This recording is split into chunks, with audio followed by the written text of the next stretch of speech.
Shabbat Shalom.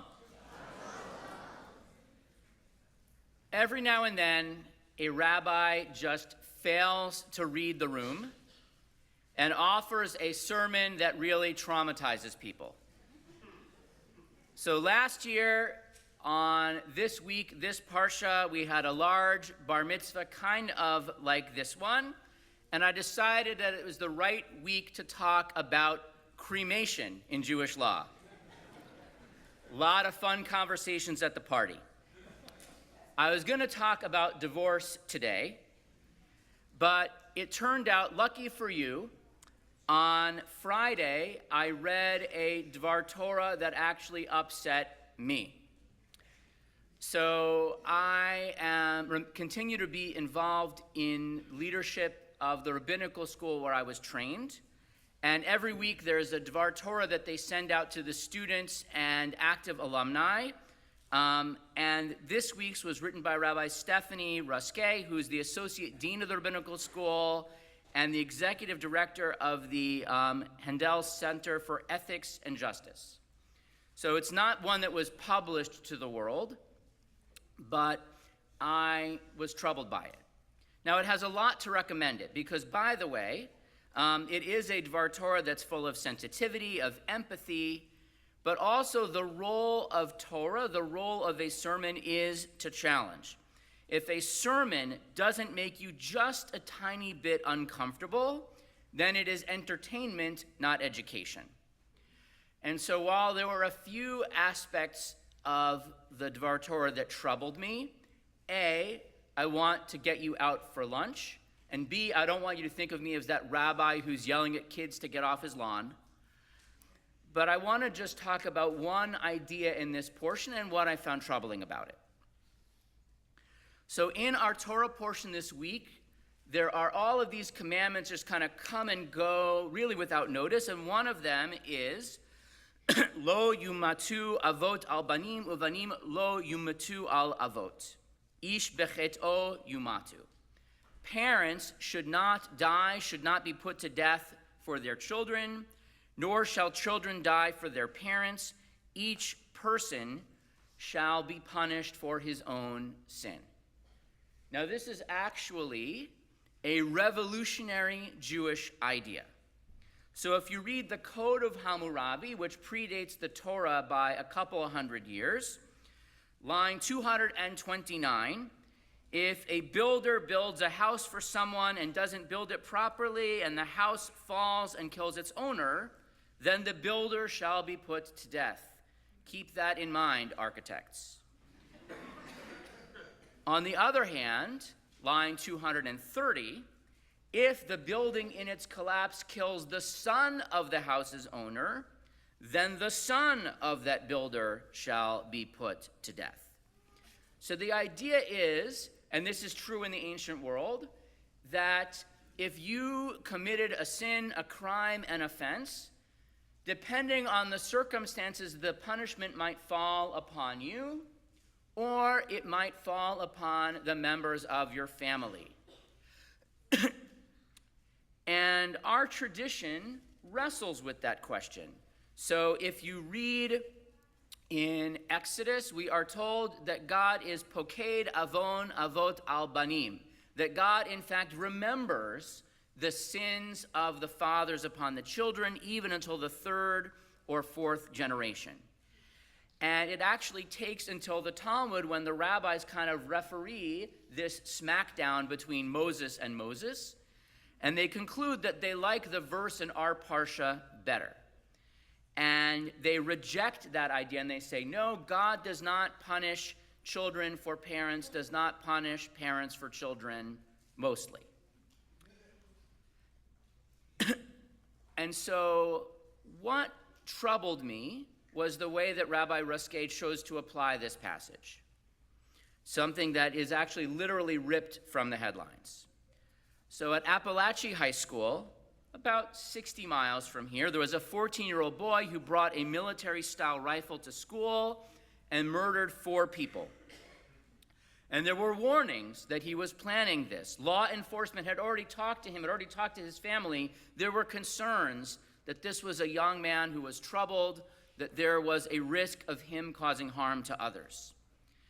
And so, you know what, I used to actually give a sermon about it every time there was a school shooting, but I just can't make every sermon about that because it's every week. We have grown numb. The twist here is that this is one time, when it's happened a few other times as well, that the father of the murderer who gave him the gun is now also charged with the crime, is on trial with him, and is being held responsible for 2 counts of second-degree murder and for involuntary manslaughter. And so the question is it fair to hold the father responsible for the deeds of the son? Now, Rabbi Raskay writes, no one thinks it's okay to kill innocent people, but where the blame lies are the subjects of disagreement. And she looks at this legal tactic that has emerged of arresting parents who helped their child get a gun and engaging in a mass shooting. And she says that there's a temptation to think that I am not a person who would help my child kill people. I am not a person who should be held responsible if my child struggles with mental health and kills people. And she goes on to say, she says, can we as a society contain the rage when we know who the relatives are and we want to punish them? So essentially what she says is that charging the father for the crimes of the son is a form of vengeance that is beneath us. That in fact, we cannot blame parents for what their children do. And while I agree with her in some abstract sense, because that's what the Torah says, I disagree with her in the particular. And I want to take you through why I think that.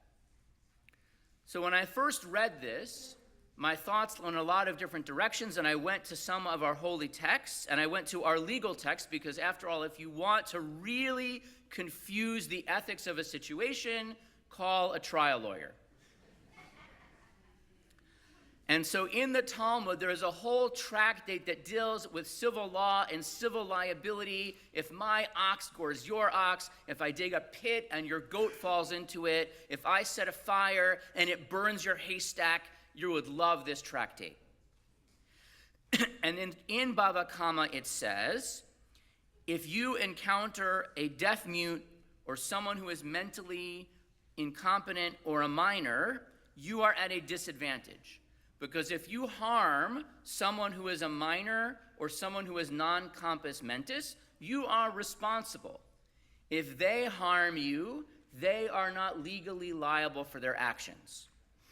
And so it sparks a debate, but it is actually codified in the Shulchan Aruch in Choshen Mishpat, the part of that code of law that talks about civil law, that if a child causes damages, that the parents are not responsible, and you can't really sue the child either.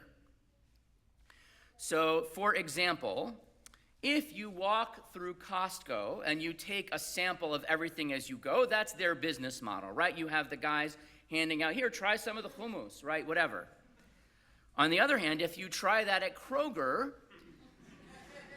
they may ask you to not come back.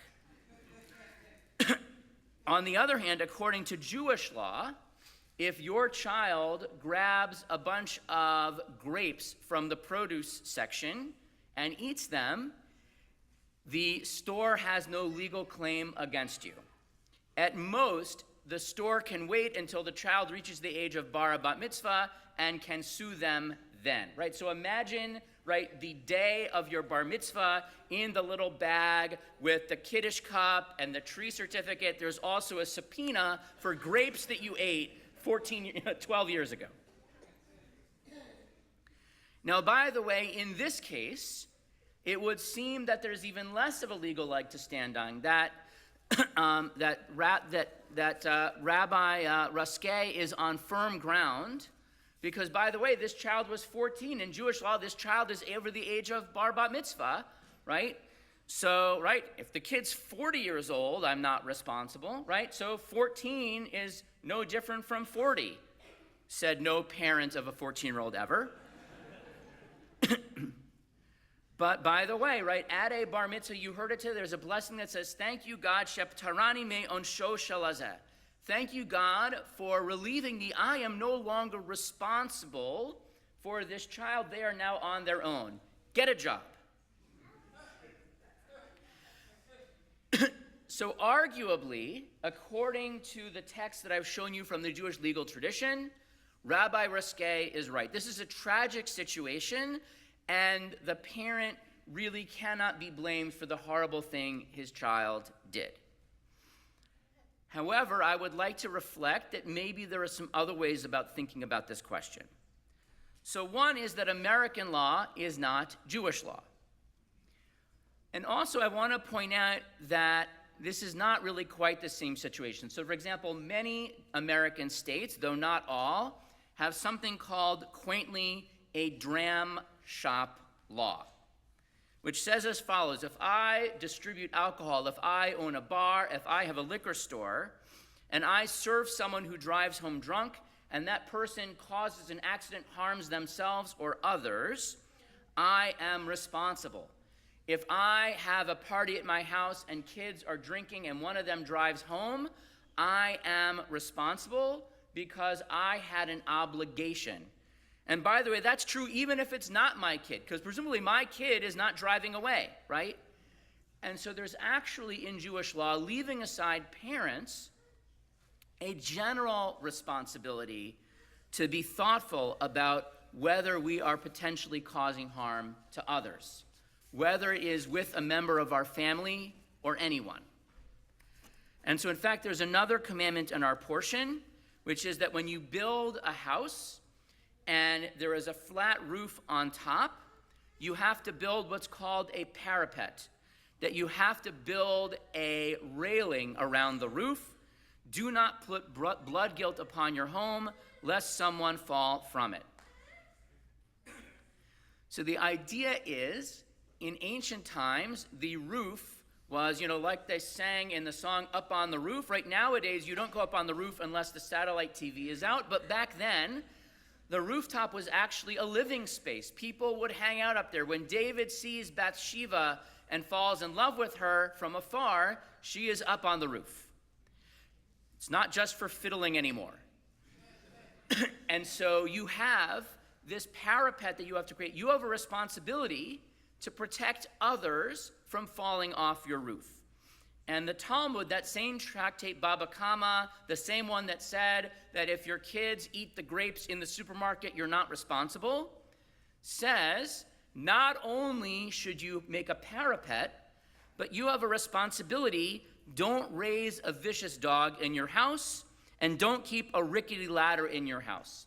And the Code of Jewish Law, the Shulchan Aruch, the same book we talked about earlier, says that you are not allowed to raise a vicious dog in your house. We have a cockapoo, not at all vicious, unless it is appropriately restrained. And if you are in a city near the border, even if you have to let it out at night to protect your house, during the day it must be restrained. And so when we talk about the issue of guns in our country, I think these texts are the ones that matter to consider what we're talking about here. The Torah doesn't say, don't have a roof. The Torah doesn't say, don't have a dog. But if you do, you have a profound level of life and death responsibility that comes with taking on your use of that right. And so there are those for whom having a gun is something that is permitted and may even be necessary, but they are bound by an obligation that is even stronger to make sure that those who are innocent, who are not harmed by it, to have it locked up, to make sure who has access. And so here's the thing. If the father had given the gun to a total stranger who had homicidal plans, the father should have been held accountable. How much more so when it is his son whom he knows, who the police have told him, this is a kid who is at a risk of harming others. So there is a human tragedy here. Our Torah portion, and we talked about it earlier, Cole talked about it, the Ben Sorero Moreh. There's a case where a child is so rebellious, so oppositional, the parents can't do anything with him, and the Torah says you bring him in front of the town elders, and he is stoned to death. The rabbis are very uncomfortable with this, but they recognize there are situations where a child is beyond the ability of their parents to control, and in that case, they have to say, look, this is out of our hands, society, you have to help, we can't do anything. There's an underlying idea, though, right? Many of us know families, and we may be in families where we have children, we have members of our family who are struggling with addiction, with mental illness, with other kinds of challenges. Parenting is so hard, even when your kids are perfect like yours.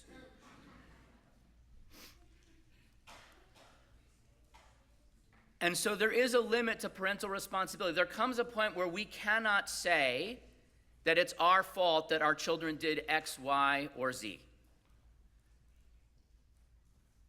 This is not about vengeance. This is not this kid did something, so I am going to stick it to their parents. This is about justice and responsibility.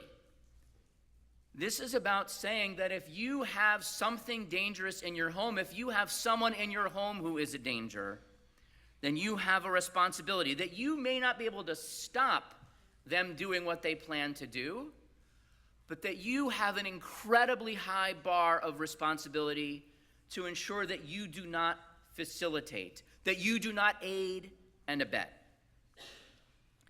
The Torah says that parents should not die for children, children should not die for parents. But by the way, on a larger level, neither parents nor children should die because parents do not tend for their children. Parents and children should not be murdered, and our society lacks the will, lacks this consensus to stop that. This 14-year-old child, deeply troubled, is the one who is most directly responsible for his own actions. In some way, our whole responsible society is responsible. In some sense, all of those who make the laws about what is and what isn't allowed, about what responsibilities people are held to, are responsible for what happened 60 miles from here. Somewhere in the middle is the father who knew that there was a risk and chose to ignore it. Somewhere in the middle is the person who said, I know what I was told, but I think that this roof doesn't need a parapet. I think this dog can be set free. The parent who said, it is not my responsibility whether parents or children die. And so as we go ahead into the week ahead and we go into life, I would urge us to think very carefully about our responsibilities.